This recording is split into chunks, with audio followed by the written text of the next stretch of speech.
This is the Detroit Sports Podcast Network.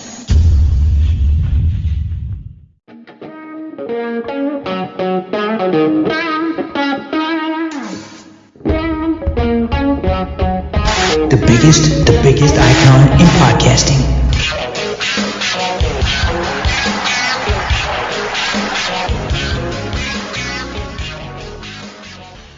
I am the Doc, John Macaroon. Joining me, as always, my guy, Adam, the Jock Strozinski, recording in the most unique way possible because of external circumstances, literally putting out fires, as I do in a lot of different roles, but a situation that happened next door to the Sterling Heights studio. Man, we joke around about the DocNJock curse, but next door, not the studio, not the palatial Sterling Heights studio, but next door, caught on fire on Monday. And it's always a bad sign when you come into the parking lot and there's yellow tape. And my first thought naturally was, oh dear God, please don't let there be a body in the parking lot. So your mind starts to wander in terms of all the bad things that could happen. But, oh my Lord, thank goodness it was a contained fire. But I've been out of power for 2 days at the office, so we're recording from the palatial Macomb home, and Adam was gracious enough to accommodate yet again for the Doc. It's been weird. Since we recorded that first time, the universe is conspiring to keep us apart. Maybe it's something to read into, but it's very, very funny. Cuz, what's happening? You can be honest with me. You were playing with matches again, and you burned down half the building, didn't you? Yeah, absolutely. I couldn't, me, love the fireworks. Fire, fire, fire. I blame, you have to blame Beavis and Butthead, Oh, man, you remember that? Do you know they got a new movie coming out? Oh, do they? Oh, yeah. Good Beavis and Butthead pull. That was great. They got a new movie coming out. I was surprised. I thought we were kind of past Beavis and Butthead. Anybody who remembers Beavis and Butthead was great. But yeah, man, you ended up sending me pictures. You tweeted it out. The entire parking lot just shut down, and you're like, I have no idea what's going on right now. This is crazy. It's very crazy because I was safe.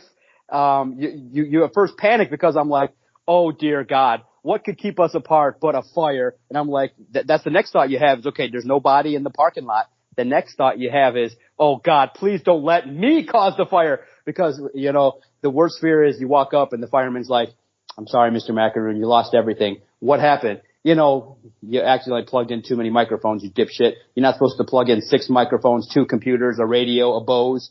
Dumbass, you're not supposed to act like that. It'd be like, oh no. And then it'll be plastered in the headline. Stupid psychologist who's running a podcast out of his office burns down his building. But nope, so far so good. I've been relatively good at that office, for a decade. No issues, no break-ins, nothing. So I feel bad for the doctor, but, those electrical fires can get out of hand. But hey, that's literally the case in life is sometimes you have to adapt.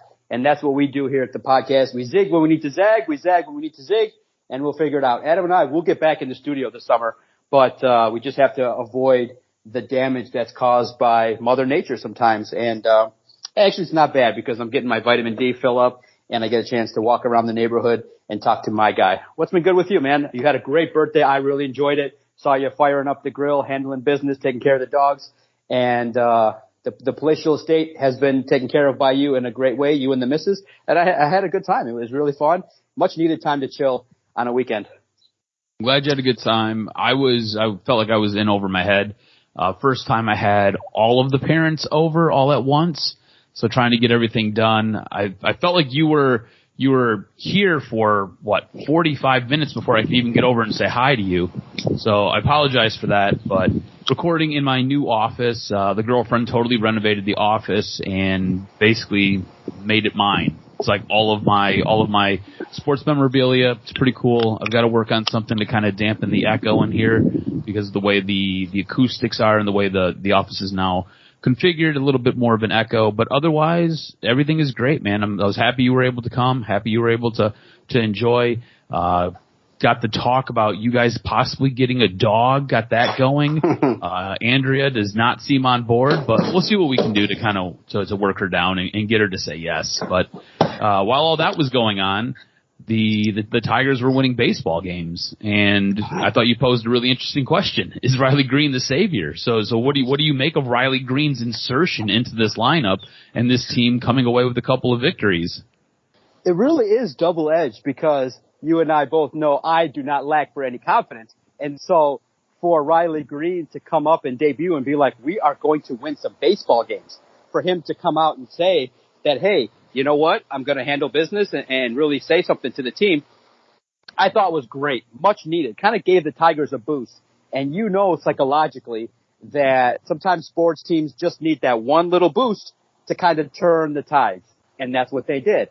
They won a couple games, and not only did they win that game, they scored damn near 14, 15 runs against the Rangers. Now, of course, we're going to taper expectations. Riley Greene is not the savior of the Detroit Tigers. But what I will say is I like his bravado. Now, on the other end of the coin, why did the Tigers lineup need Riley Greene to come in to perform? That's what you guys needed, a kid to come up and give you that swagger? Where was the swagger from Grossman? Now you muscle up after you hit a home run and talk about Comerica Park. So to me, it rang hollow. Like, seriously, that's the kind of bravado you're going to bring after a kid debuts? A rookie. But in the end, we'll take it, man, because it gave at least the fans something to cheer about. Because before Riley Greene debuted, it was pretty terrible. It was horrible. It was along the lines of embarrassing in terms of the Fire Avila chants, Baez getting booed damn near every time, his errors. It really had taken a turn for the worse against the Rangers prior to Riley Greene's debut. And I think all you can say is that it came at the right time. Now, of course, you go off to Boston, and it's back to the Tigers. They're going to handle business because they're simply a better baseball team. But it was nice just for a couple of days to talk about something nice, a player that actually had what we call plate discipline, somebody that could take pitches, had confidence, got on base a couple of times, took walks. So for all of the positive that he brought, I was impressed. But I just, at the other end, it pissed me off because why did the Tigers lineup need that in order to get their shit together? It just comes off as being kind of weak-minded and kind of a soft as a team that you're counting on a kid, a rookie, to come in and step it up for you to kind of provide the distraction that you need to kind of get off the schneid. So, hey, but if you're going to score 21 runs in 2 games, I'll take it all day, every day. I thought Riley Greene was impressive, and I think he might live up to the billing of being one of the top prospects in all of baseball. This is what I think he brings. And you're right. I don't think he's the savior. I think you have to look at who the opponent was. Texas, obviously, a team that has their own struggles. The pitchers that the Tigers went up against when they basically hung 21 runs weren't very good. But I think what Riley Greene brings is plate discipline. Easy for me to say. I'm struggling today. Plate discipline. Again, somebody who was able to take walks, a guy who was able to get on base, and that's how you score runs, right? It's fundamental baseball. You've got to get on base in order to score runs. And he just showed plate discipline and some consistency at the plate in order to get on base. And I don't know if it's just he's a calming presence in that lineup. I don't know if he's a lead by example guy and everybody's like, oh, okay, we can take a couple of pitches. We can take a couple of walks. I'm not really sure what the hell it was, but the team looked like it had a little bit of a different swagger, a little bit of a different aura about them. This is what I think is really messed up. When you really dive into the stats, and these are some very early stats, Riley Greene's only played less than a handful of games at this point. But if you really look at the stats here, Riley Greene has almost as many walks as some of the leaders on this team. And some of these other guys have basically outplayed him by 30 times. You know what I'm saying? Like, you have guys on this team like Jonathan Scope who have 66 games, and the guy has 9 walks.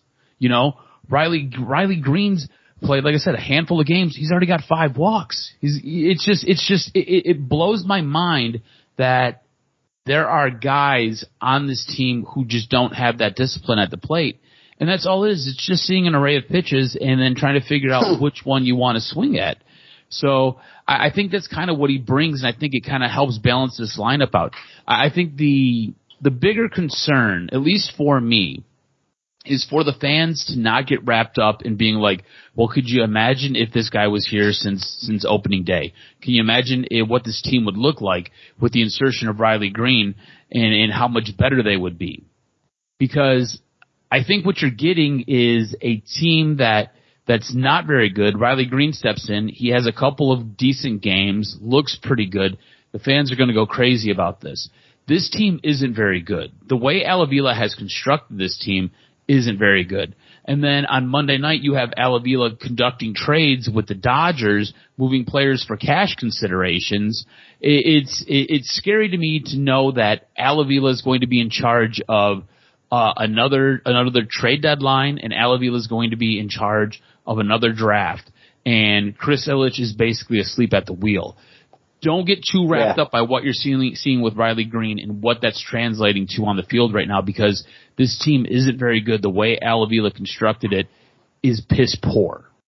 Absolutely, and what really is concerning has been each and every starter has dealt with some nagging injury or has missed time, and then when your best pitcher, Tariq Skubal, has a natural dip, it's the worst situation, and you're now concerned that maybe hitters have figured out Alex Vallejo as he's been dinged around a little bit.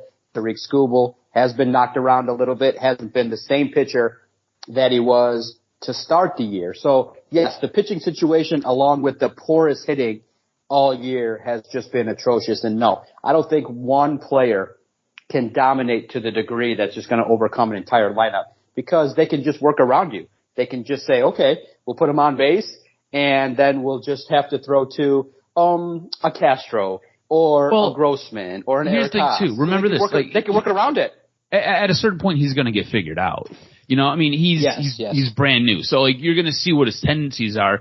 Give him another, I don't know, 7 to 10 games. And yeah, exactly. Yep. And the pitchers and pitching coaches are going to start to figure out whatever it is that his tells are and whatever his tendencies are, and they'll be able to work around it. It's going to be nice for now. He'll get hot. It'll add a little bit of something for us to talk about, because this season has basically been one you could put in the toilet and just flush it. There's been a whole lot of nothing for us to really get behind or talk about. So this is nice. A little bit of positivity with the Detroit Tigers for us to kind of to go back and forth about right now. Yeah, have a little segment to talk about the Tigers to see about what a player can do. And then maybe the presence of Riley Greene can spark Torkelson a little bit, have his buddy there, have his compadre there to potentially spark him, because he's had now some multi-hit games. And look, you know, I'll say this. Now, I'm not going down there. I'm not trying to report on the Tigers or get down there too much, not go down to Comerica Park and eat nasty nachos or, situations like that. But I will follow the Tigers. It's fun. It's something to at least look at in regards to the baseball team, because there's been so much drama surrounding it. Joel Zumaya now is donning gear that says Fire Avila. He's absolutely lighting up the Detroit Tigers. I want to know what the backstory is there, because he has gone above and beyond to just bag on Avila here. Well, it kind of would indicate that maybe they fucked with his money, potentially, allegedly, or speculating that potentially that he did not come to terms with his exit in the best possible way. You know, because, professional athletes that are looking to build rapport with the team that they were on do not come out and post on social media T-shirts, long, drawn-out posts that say, fire everybody. But, Joe Zumaya is passionate, and I think that we can at least respect it, because when he says it, a former player on the team, it carries a lot more weight than when I go on Twitter at Detroit Podcast and just be like, is this the new low? What's the point of all this? And people can then come back and say, you're just a Homer fan or you're just too emotional. When he does it, then it carries weight. And I think that it was good. Detroit fans were pissed off, and we're going to talk about it later. They were pissed off at Bally Sports Detroit for interviewing Al Avila and tossing him softballs. That's not what you're supposed to do. You're supposed to be the advocate for the fan and ask him some serious questions and not throw up softballs so that you can have state-run TV and give a bunch of BS to the supporters. But moving forward, I just think that the big issue is the lack of really solid position players, the lack of development of the roster. And what sucks is you would have expected a little bit of development from Haas, Grossman, the likes of Torkelson, maybe starting off a little bit better. So bottom line, I think that with Riley Greene, to your point, they probably would have been 5 to 7 games under 500, maybe had the pitching staff been healthy. They would have probably played better, a little bit more swagger, especially because you remember they started the year off great with that come from behind win against the White Sox and handled business with that walk-off. So it was a nice situation to start the year. But since then, it's just been a complete collapse. And it goes to show you that when you're cheap and you don't get the best options, when you settle for a Javi Baez and you don't get maybe that one extra bat that you needed in this lineup, then you struggle mightily. Because, I mean, it was glaring to see the team hit a couple home runs in the same game. I mean, when we post that, I know it's intended to be funny, but when you are genuinely surprised that a team hits 2 home runs in the same game, it's really, bottom line, embarrassing. And so I think this year's going to – yeah. Do you realize that Riley Greene's on-base percentage is damn near double anybody else on this team's, including a guy like Javi Baez? I know it's early, but it's just bonkers because it just shows you all you got to do is just get on base. It is simple baseball.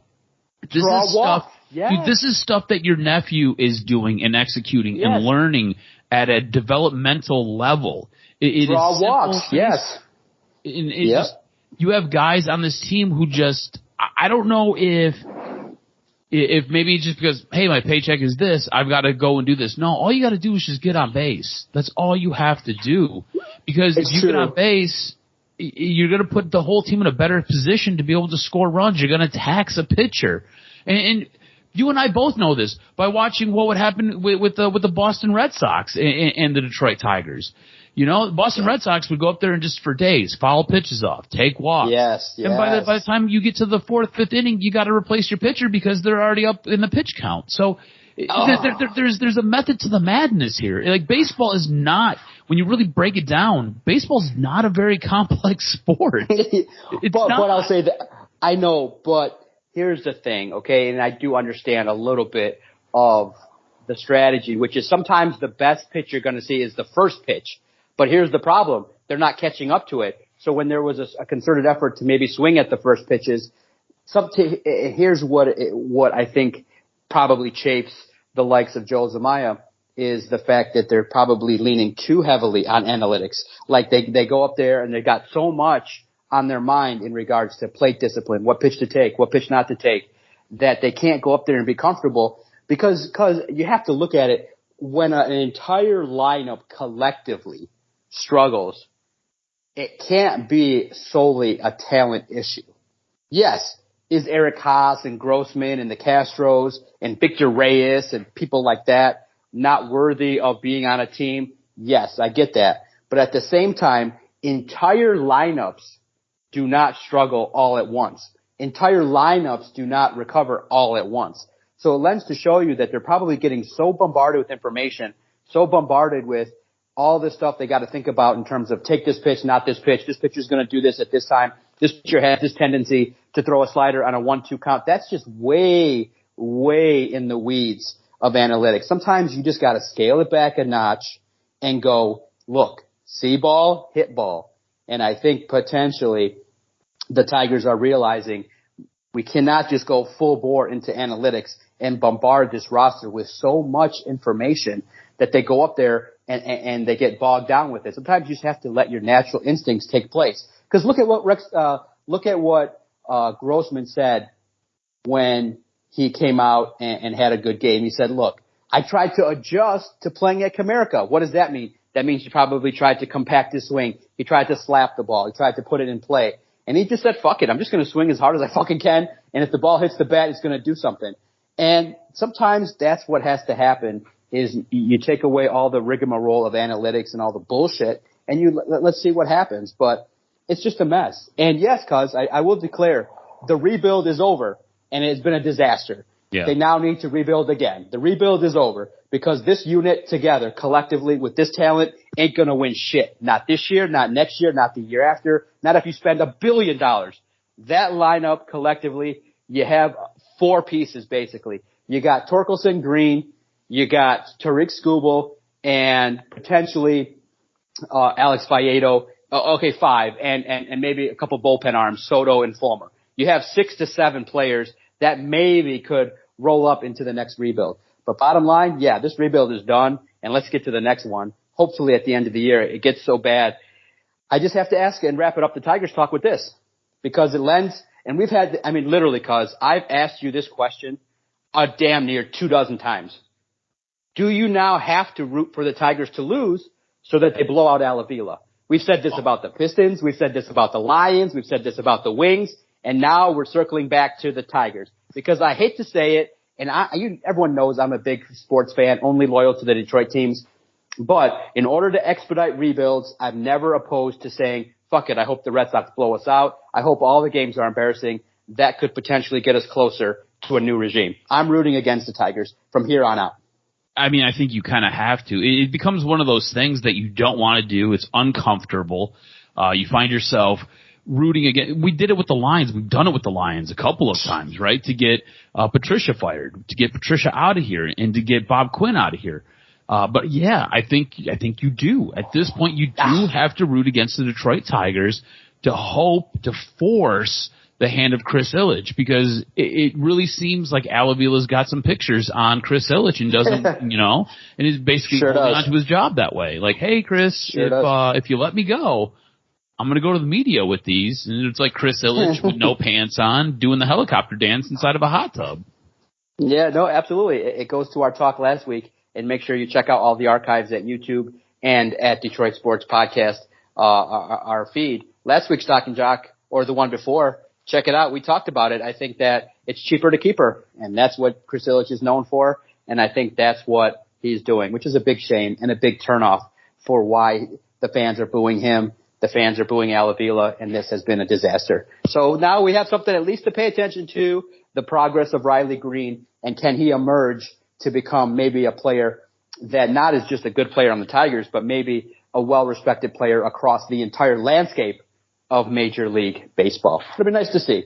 Now we got to turn our attention tonight, as you guys listen to this podcast, get into it, wrap your mind around what we've talked about.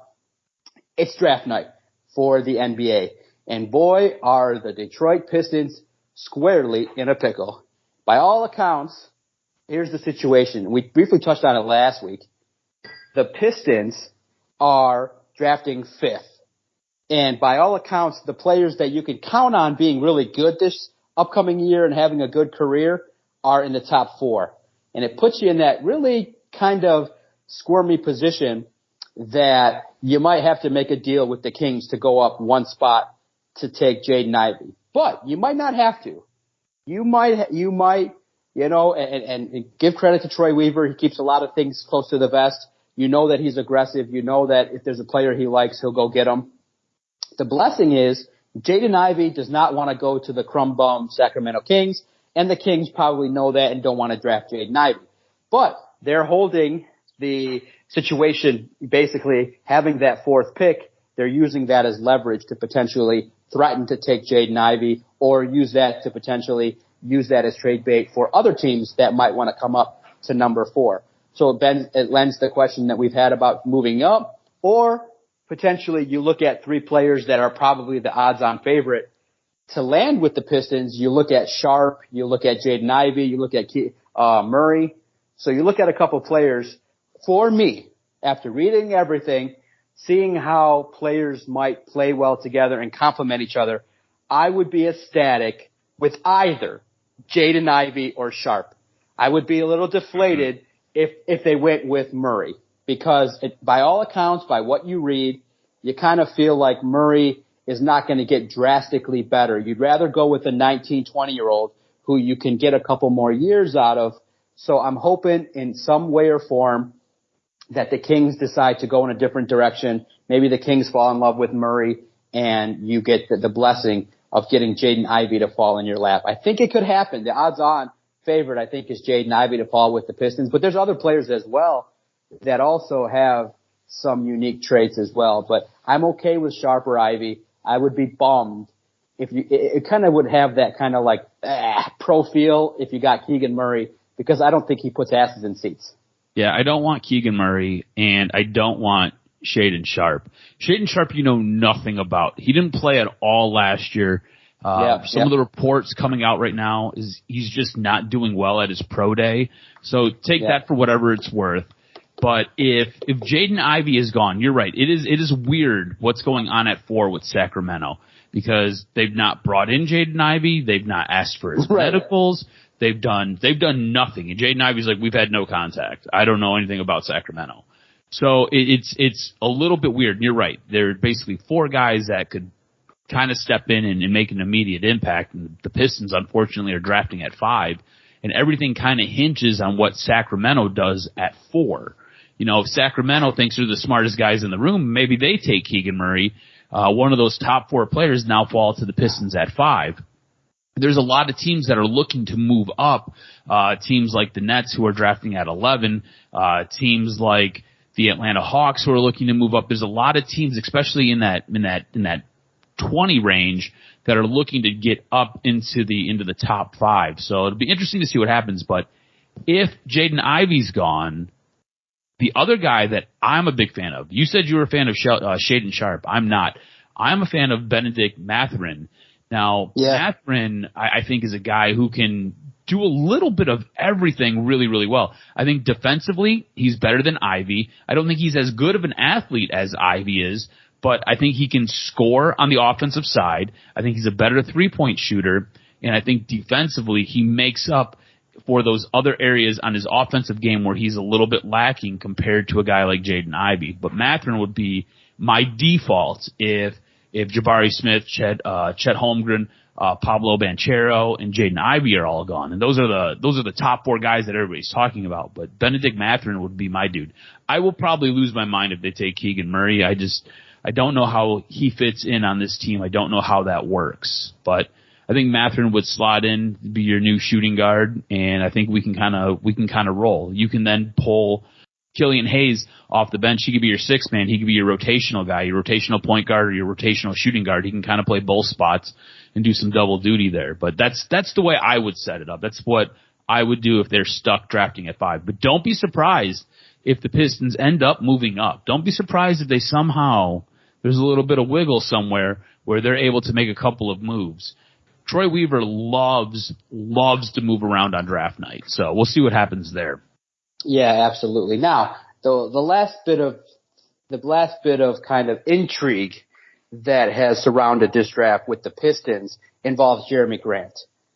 Yeah. Do you think it's in the Pistons' best interest to move on from Grant, throw him in a trade situation to move up, or secure additional picks?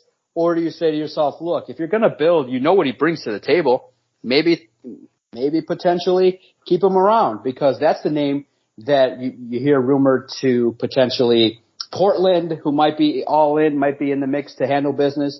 Everybody says that Jeremy Grant is the prime target to be moved because of where things lie. So I'm of the opinion, I'm not loyal to Jeremy Grant. If you can find the best opportunity to improve the Pistons and it involves moving on from Jeremy Grant, you make the deal. And I think that possibly, I would give it 60% chance that tonight, Thursday, ends the tenure of Jeremy Grant with the Pistons. Yeah, I'm almost positive he gets moved tonight. I mean, here's the thing. His cap hit's almost $21 million. I think just with cap ramifications long term, and he doesn't have a long-term deal, but I think the way you're trying to structure this team and what you're trying to do with this team, I think cap ramification-wise, it's in your best interest to move on from him and get something now. If a team like Portland is willing to part with the 7th pick, and you can trade Jeremy Grant and you can get the 7th pick, and I don't know if that's what it would take, but if that's what it takes, why the hell wouldn't you? You can go get a guy, I don't know, what is it, Dyson Daniels. You can go get, if Keegan Murray's your cup of tea, you can go get him then.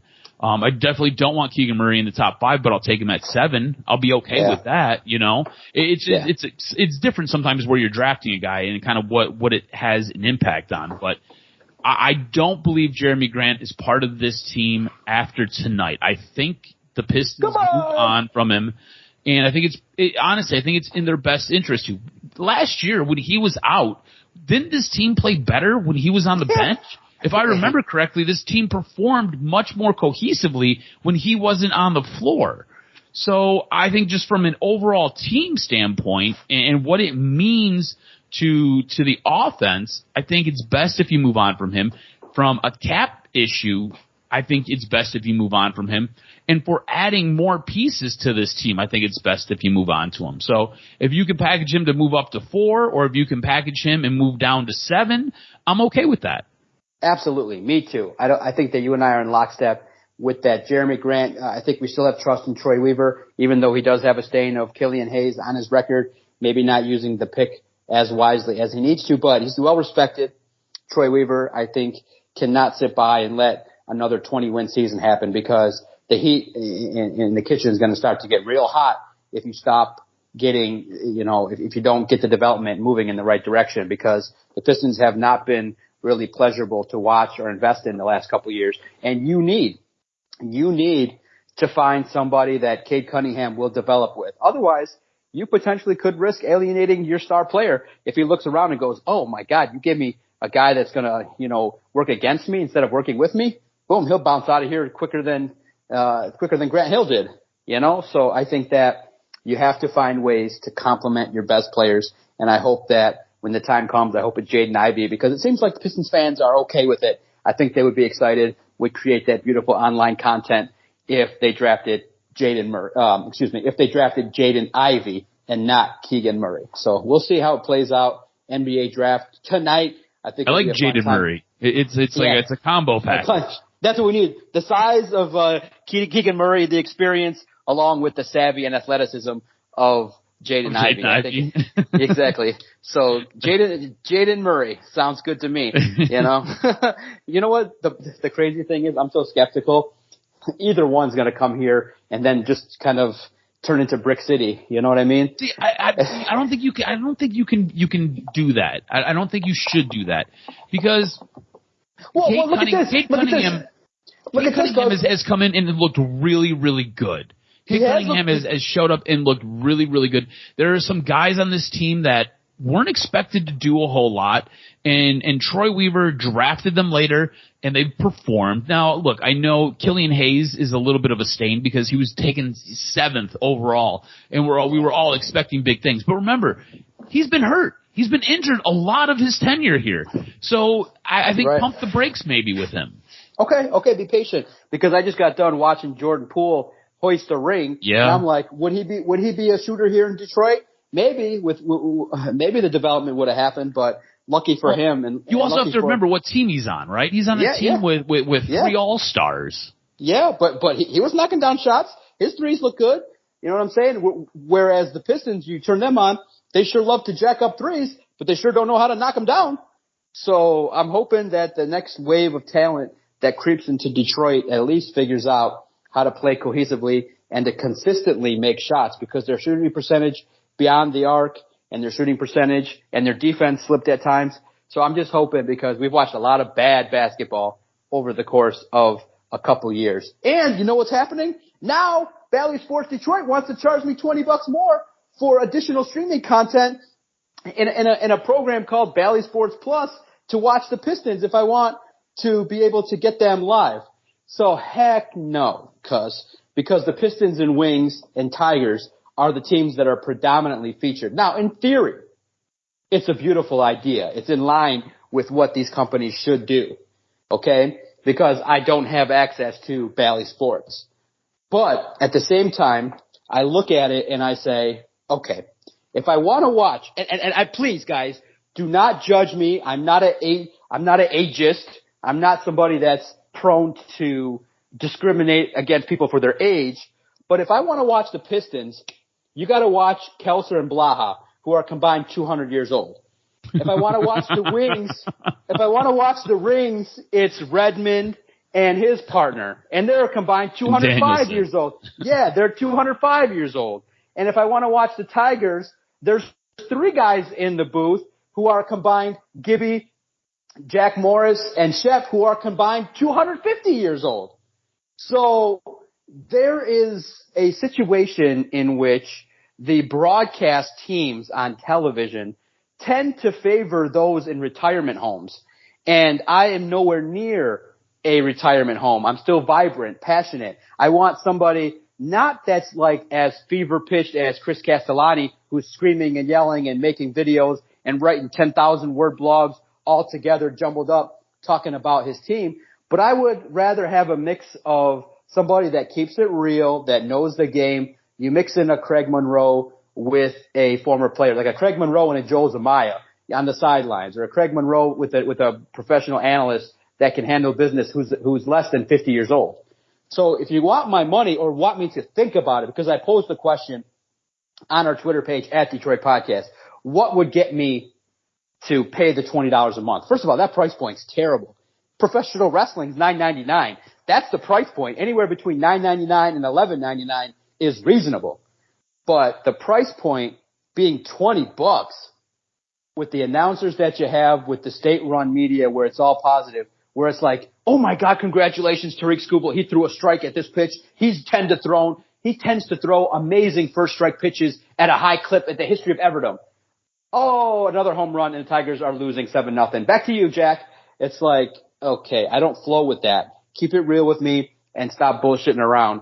And so for me, it's not worth it. I don't see an avenue at this point with the teams being at this point in the rebuild. There's no way I'm paying extra for a streaming service called Bally Sports Plus. Yeah, I'm not doing it either. And I've made the switch to streaming TV forever ago because I got tired of dealing with Comcast and I got sick and tired of dealing with DirecTV.